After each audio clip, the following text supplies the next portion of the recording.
In this video, we are going to study about factorization. Basically, we are going to study how to factorize a quadratic trinomial. We will solve simple sums and then we will go for some difficult sums. But to solve any type of sums, we will follow a standard method. Okay, so if you follow that standard method, you will get answer for all the sums.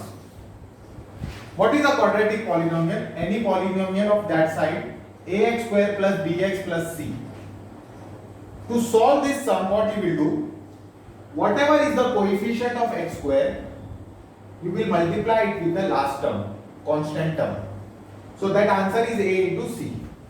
Now this answer can be plus or it can be minus. When you multiply first term with the last term, the answer can be positive or negative. If the answer is positive, we have to follow these three steps. If the answer is negative, we have to follow these three steps. If the answer is positive, that means the two factors which we are going to find, both of them are going to have the same sign. Okay? First step, we will have to add both those factors. Second, both of them will have the same sign. Okay? And third, the sign will be that of the middle term. So whatever is the sign of x will be the sign of both the factors. If the sign of x is positive, both the factors will be positive. If the sign of x is negative, both the signs will be negative. So what is the step involved? If the first term into last term is positive, then we have to find two factors which are to be, when they are multiplied, you get this answer. When you get add, you get the middle term. The sign of both the terms is going to be same, either positive or negative. If the middle term is positive, sign of both the factors will be positive.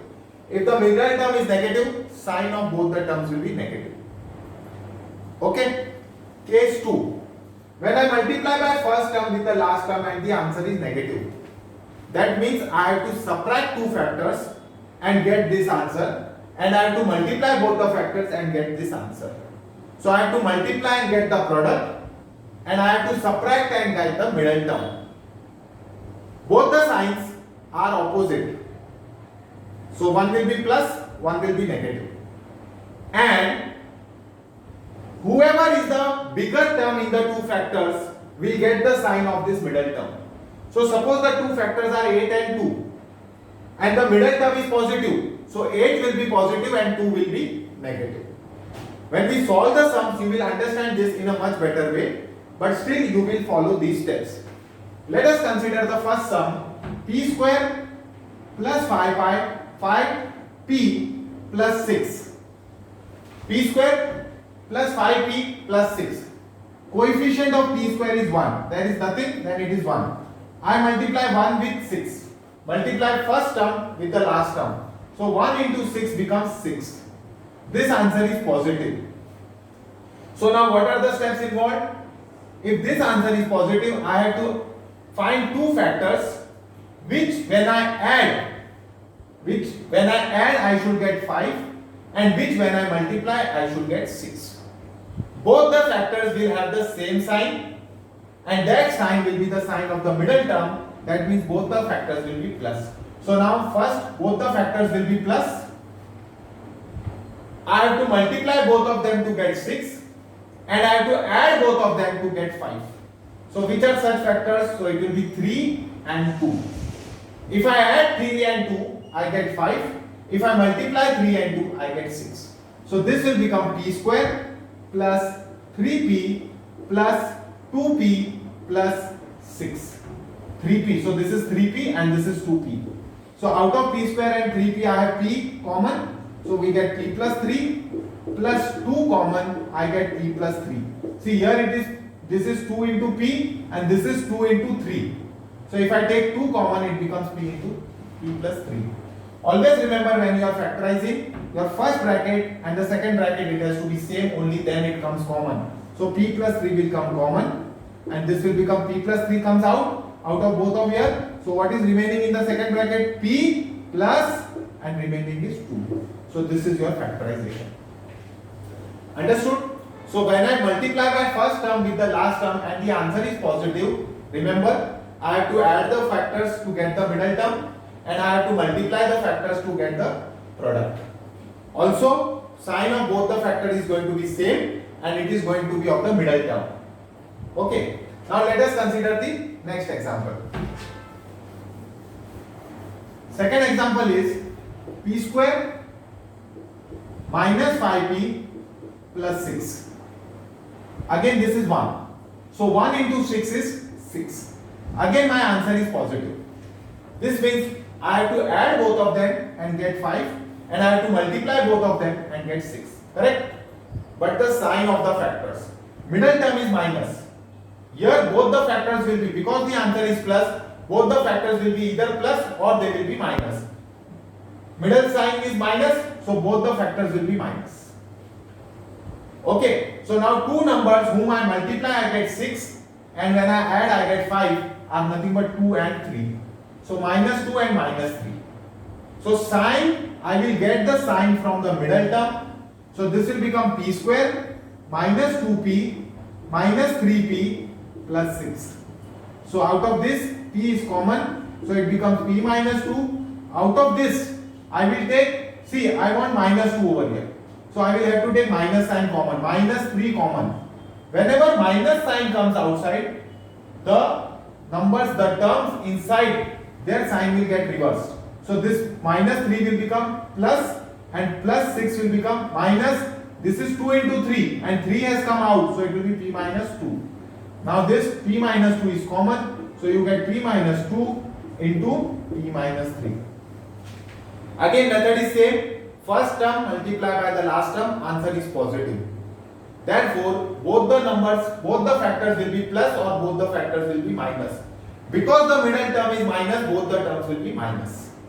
Now you have to find two factors which you add, you get the middle term, you multiply, you get the product. Okay.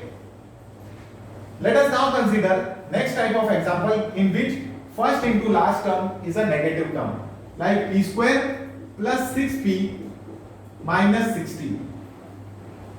Now you multiply 1 with minus 16 and the answer is minus 16. So this is your second part, second term. Your answer is negative. So when your answer is negative, your one term will be positive and one term will be negative. When your answer is positive, your both the terms are positive or both the terms are negative, middle number gives the sign. So if middle sum is positive, both will be positive. If the middle term is negative, both will be negative. Here it is minus. So one will be positive and one will be negative. And you have to subtract them. So you have to find two terms which when you subtract you get the middle term and when you multiply you get answer minus 16. So you have 8 and 2. 8 minus 2 is 6 and 8 into 2 is 16. Out of these two, one will get a positive sign and one will get a negative sign. Now who will get positive and who will get negative will be decided with the middle term. Middle term is positive, so the bigger factor will give a positive sign. So this will be 8 will be plus and 2 will be minus. So it will be 8p and minus 2p. So this becomes p square plus 8p minus 2p minus 16. Out of this I get p common, p plus 8. Here I will take minus 2 common.